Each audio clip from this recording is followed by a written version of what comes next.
Hi everyone, welcome back. ಎಲ್ಲ PUC ವಿದ್ಯಾರ್ಥಿಗಳಿಗೆ ನಮ್ಮ ಚಾನಲ್ಗೆ ಸ್ವಾಗತ ಸುಸ್ವಾಗತ. ದ್ವಿತೀಯ PUC ಪರೀಕ್ಷೆ 2024 ಬರೀತಾ ಇದ್ದಾರೆ. ಎಲ್ಲ ವಿದ್ಯಾರ್ಥಿಗಳಿಗೆ ಒಂದು ಡೌಟ್ ಅಂತೂ ಇದ್ದೇ ಇದೆ. ಪರೀಕ್ಷೆ ಬ್ಲೂ ಪ್ರಿಂಟ್ ಪ್ರಕಾರ ಬರುತ್ತಾ ಬರಲ್ವಾ ಅಂತ ಸಾಕಷ್ಟು ಚರ್ಚೆಗೀಡಾಗ್ತಾ ಇದೆ. ಅದ್ರ ಬಗ್ಗೆ ನಾನು ಕ್ಲಾರಿಫೈನ ಮಾಡ್ತೀನಿ. ಚಾನಲ್ಗೆ ನೀವು ಸಬ್ಸ್ಕ್ರೈಬ್ ಆಗಿ ವಿಡಿಯೋ ಇಷ್ಟ ಆದರೆ ಲೈಕ್ನ ಮಾಡಿ. ಇಲ್ಲಿ ವಿದ್ಯಾರ್ಥಿಗಳು ಮೇಜರ್ ಆಗಿ ಪರೀಕ್ಷೆನ ಬರೀತಾ ಇದ್ದೀರಾ. ಇಲ್ಲಿ ಬಂದ್ಬಿಟ್ಟು ನಿಮಗೆ ಗೊತ್ತಿರೋಗೆ ಬ್ಲೂ ಪ್ರಿಂಟ್ ಆಗಿರ್ಬೋದು, ಮಾಡಲ್ ಕ್ವೆಶ್ಚನ್ ಪೇಪರ್ ಆಗಿರ್ಬೋದು, ಅದೆಲ್ಲ ನಿಮಗೆ ಬಂದ್ಬಿಟ್ಟು ರೆಫರೆನ್ಸ್ಗೋಸ್ಕರ ಬೋರ್ಡ್ ಅವರು ಕೂಡ ಕೊಟ್ಟಿದ್ದಾರೆ. ಬಟ್ ಅದನ್ನ ನೀವು ನಂಬೋದಾಗುತ್ತೆ. ಬಟ್ ಅದನ್ನೇ ಡಿಪೆಂಡೆನ್ಸ್ ಆಗಿ ಇದರ ಪ್ರಕರಣ ಬರುತ್ತೆ, ನಾವು ಇದರ ಪ್ರಕರಣ ಓದ್ಕೋತೀವಿ ಅನ್ನೋದು ತಪ್ಪು ಅಂತ ಹೇಳಕ್ಕೆ ಇಷ್ಟಪಡ್ತೀನಿ. ಯಾಕಂದ್ರೆ ಓದ್ಕೊಳ್ಳಿ, ಬ್ಲೂ ಪ್ರಿಂಟ್ನ ಕೂಡ ಫಾಲೋ ಮಾಡಿ, ನಂತರ ಇರೋ ಅಂಶಗಳನ್ನ ಫಾಲೋ ಮಾಡಿ, ಯಾವ ರೀತಿ ಕ್ವಶನ್ಸ್ನ ಆಸ್ಕ್ ಮಾಡ್ತಾರೆ, ಯಾವ ರೀತಿ ಕ್ವಶನ್ಸ್ನ ಕೇಳ್ತಾರೆ, ಯಾವ ರೀತಿ ಕ್ವಶನ್ಸ್ನ ಕೇಳ್ಬೋದು, ಯಾವ ರೀತಿ ಮಾದರಿಯಲ್ಲಿ ಕೇಳ್ತಾರೆ, ಯಾವ ಚಾಪ್ಟರ್ಲಿ ಕೇಳ್ತಾರೆ ಅನ್ನೋದನ್ನ ನೀವು ಆರಾಮಾಗಿ ಅನಾಲಿಸಿಸ್ ಮಾಡ್ಬೋದು. ಫಾರ್ ಎಕ್ಸಾಂಪಲ್ ಹೇಳೋದಾದ್ರೆ, ವಿದ್ಯಾರ್ಥಿಗಳಿಗೆ 100% ವಿದ್ಯಾರ್ಥಿಗಳಿಗೆ ಸುಲಭವಾಗಿರೋದಿಲ್ಲ. ಪರೀಕ್ಷೆಯಲ್ಲಿ ನಿಮಗೆ ಗೊತ್ತಿರೋಗೆ 30% ಬಂದ್ಬಿಟ್ಟು ಸುಲಭ ಇರ್ತದೆ, 30% ಮೀಡಿಯಮ್ ಇರ್ತದೆ, ಇನ್ನು 30% ಬಂದ್ಬಿಟ್ಟು ಕಷ್ಟ ಇರ್ತದೆ.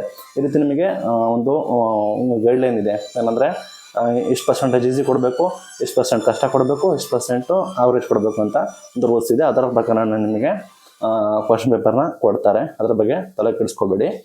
ಆದ ನಂತರ ನಿಮಗೆ ಇಲ್ಲಿ ಚಾನ್ಸಸ್ ಏನಿರುತ್ತೆ ಅಂದರೆ, ಫಾರ್ ಎಕ್ಸಾಂಪಲ್ ಕೊಡೋದಾದ್ರೆ ನಿಮಗೆ ಯಾವುದೋ ಒಂದು ಪ್ರಶ್ನೆ ಅಂದ್ಕೊಳ್ಳಿ, ಅದು 2 ಮಾರ್ಕ್ಸ್ಗೆ ಕೇಳಬೇಕಾಗುತ್ತೆ. ಆ ಪ್ರಶ್ನೆ ನಿಮಗೆ 5 ಮಾರ್ಕ್ಸ್ಗೆ ಕೇಳ್ತಾರೆ. ಯಾಕೆ ಅಂದರೆ ಪ್ರಶ್ನೆ 2 ಮಾರ್ಕ್ಸ್ಗೆ, ಅದನ್ನು ಕೇಳೋದು ಮಾತ್ರ 5 ಮಾರ್ಕ್ಸ್ಗೆ. ಯಾಕೆ ಅಂದರೆ ಇಲ್ಲಿ 2 ಮಾರ್ಕ್ಸ್ಗೆ ಎಷ್ಟು ಬರೀಬೇಕಾಗುತ್ತೆ, ಆನ್ಸರ್ ಅಷ್ಟು ಬರೀಬೇಕಾಗುತ್ತೆ. 5 ಮಾರ್ಕ್ಸ್ಗೆ ಎಷ್ಟು ಬರೀಬೇಕಾಗುತ್ತೆ ಅಷ್ಟು ಬರೀಬೇಕಾಗುತ್ತೆ. ಯಾವ ರೀತಿ ನಿಮಗೆ ಹೇಳ್ತಾ ಇದ್ದೇನೆ ಅಂದರೆ, ಇಲ್ಲಿ ಅಪ್ಲಿಕೇಶನ್ ಲೆವೆಲ್ ಅಂತ ಕೂಡ ಇರ್ತದೆ. 20% ಬಂದ್ಬಿಟ್ಟು ಕಷ್ಟದಲ್ಲಿ ಕೇಳಲೇಬೇಕು. ಮೀನ್ಸ್ ಅಪ್ಲಿಕೇಶನ್ ಲೆವೆಲಲ್ಲಿ ಟಫ್ ಆಗಿರೋಂಗೆ ಕೇಳಲೇಬೇಕಾಗುತ್ತೆ. ಯಾಕಂದರೆ SLC PUC ಅಂದರೆ ಅದು ತನ್ನದೇ ಆದ ವ್ಯಾಲ್ಯೂ ಇರ್ತದೆ. 5ನೇ ಕ್ಲಾಸು 4ನೇ ಕ್ಲಾಸು ಎಕ್ಸಾಮ್ ಅಲ್ಲ, ಫುಲ್ ಎಲ್ಲಾನು ಈಸಿಯಾಗಿ ಕೊಡೋಕ್ಕೆ ಆ ಥರ ಅಲ್ಲ. ಅವ್ರ ಏಜ್ಗೆ ತಕ್ಕಂತೆ, ಇದಕ್ಕೆ ತಕ್ಕಂತೆ ಒಂಚೂರಾದರೂ ಟಫ್ನೆಸ್ ಕೊಡಬೇಕಾಗುತ್ತೆ. ಕೊಟ್ರೇನೆ ವಿದ್ಯಾರ್ಥಿಗಳ ವ್ಯಾಲ್ಯೂ ಗೊತ್ತಾಗೋದು. ಫಾರ್ ಎಕ್ಸಾಂಪಲ್, ಎಲ್ಲ ವಿದ್ಯಾರ್ಥಿಗಳು ಚೆನ್ನಾಗಿ ಓದ್ತಾರೆ, ಎಲ್ಲರೂ ವಿದ್ಯಾರ್ಥಿಗಳು ಓದ್ತಾರೆ, ಎಲ್ಲ ಕೂಡ ಈಸಿ ಕೊಟ್ಟರೆ ಎಲ್ಲರೂ ಕೂಡ ಪಾಸ್ ಆಗ್ತಾರೆ, ಎಲ್ಲರೂ ಕೂಡ ಒಳ್ಳೆ ಸ್ಕೋರ್ನ ಕೊಡ್ತಾರೆ. ಎಲ್ಲಿ ಅಪ್ಲಿಕೇಶನ್ ಲೆವೆಲಲ್ಲಿ ಎಲ್ಲಿ ಟಫ್ನ ಕೇಳ್ತಾರೆ, ಅಲ್ಲಿ ವಿದ್ಯಾರ್ಥಿಗಳ ಅಫಿಷಿಯಲ್ ಸಾಮರ್ಥ್ಯ ಗೊತ್ತಾಗುತ್ತೆ, ಅವರ ಸಾಮರ್ಥ್ಯ ಏನು ಗೊತ್ತಾಗುತ್ತೆ. ಆ ನಿಟ್ಟಿನಲ್ಲಿ ಎಲ್ಲ ಕೂಡ ಸುಲಭವಾಗಿ ಕೇಳೋದಿಲ್ಲ. ಕೆಲವೊಂದು ಟೈಮು ನಿಮಗೆ ಈ ರೀತಿ ಕೇಳ್ಬೋದು.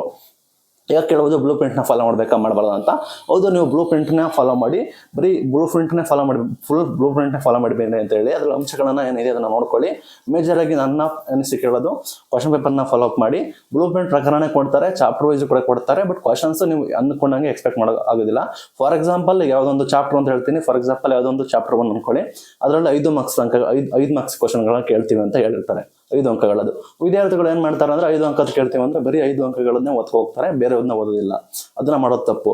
5 ಅಂಕದ ಕ್ವಶನ್ಸ್ ಕೇಳ್ತೀವಿ ಅಂದರೆ ಅಲ್ಲಿ 5 ಅಂಕದಲ್ಲಿರೋದನ್ನ ಕೇಳೋದಿಲ್ಲ. 10 ಅಂಕದಿರೋದನ್ನ 5 ಅಂಕದಲ್ಲಿ ಉತ್ತರಿಸಿ, ಅಥವಾ 2 ಅಂಕದಲ್ಲಿರೋದನ್ನ 5 ಅಂಕದಲ್ಲಿ ಉತ್ತರಿಸಿ, ಈ ರೀತಿ ಕೇಳ್ಬೋದು. ಅರ್ಥ ಆಯ್ತು ಅನ್ಕೋತೀನಿ. ಈ ರೀತಿ ಕೂಡ ಚಾನ್ಸಸ್ ಕೂಡ ಇರುತ್ತೆ. ಅದಕ್ಕೋಸ್ಕರ ವಿದ್ಯಾರ್ಥಿಗಳು ನೀಟಾಗಿ ಓದ್ಕೊಳ್ಳಿ.